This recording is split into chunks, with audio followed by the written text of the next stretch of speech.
Good morning বন্ধুরা, তোমরা সবাই কেমন আছো? আশা করি তোমরা সবাই খুব খুব ভালো আছো। আজকে সকাল সকাল ঘুম থেকে উঠে পড়েছি, উঠে বাসি কাজকর্ম সব সেরে নিয়েছি, চান করে পুজোটাও দিয়ে নিলাম, কারণ আজকে বাড়িতে থাকবো না তো।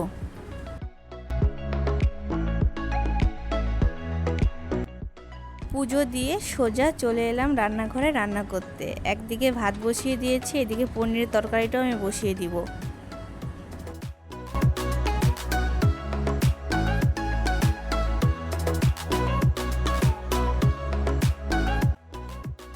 পনিরের তরকারি আমার হয়ে গেছে, এখন নিরামিষ সবজিটা আমি বসিয়ে দিয়েছি।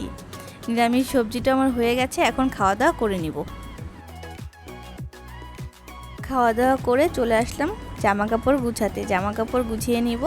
আজকে একটু বিকেলে মাকে আসতে বলেছি, এসে আমাদেরকে নিয়ে যেতে বলেছি, কারণ আজকে একটু বাড়িতে যাব। তোমার দাদাভাই থাকবে না, তোমার দাদাভাই যাবে জলপেশ জল ঢালতে, তাই ভাবলাম একটু বাবার বাড়ি থেকে ঘুরে আসা যাক।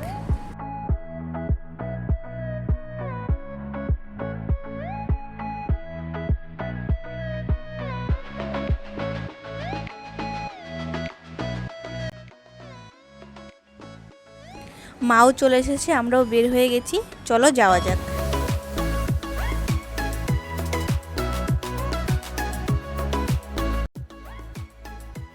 যদি আমার ভিডিওটা ভালো লেগে থাকে তাহলে লাইক কমেন্ট শেয়ার করে দিও।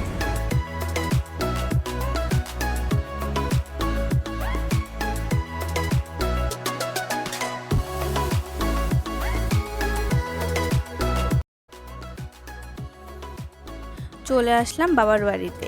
বাড়িটা একটু অগুছালো, কারণ বাড়িতে ঘরের কাজ চলছে। মা এদিকে সন্ধ্যার সময় চা আর মুড়ি নিয়ে এসেছে। চাটা দেখে মনে হলো খাই, এমনিতে আমি চা খাই না। চা খেতে খেতে বাড়ির সবার সঙ্গে গল্প করছিলাম। এইদিকে আমার দাদা সুবলগঞ্জে গিয়েছিল, ওইখান থেকে মোমো নিয়ে আসছে। মোমোটা খেতে খুব টেস্টি। আজকের ভিডিওটা এই পর্যন্তই, দেখা হচ্ছে অন্য কোনো ভিডিওতে।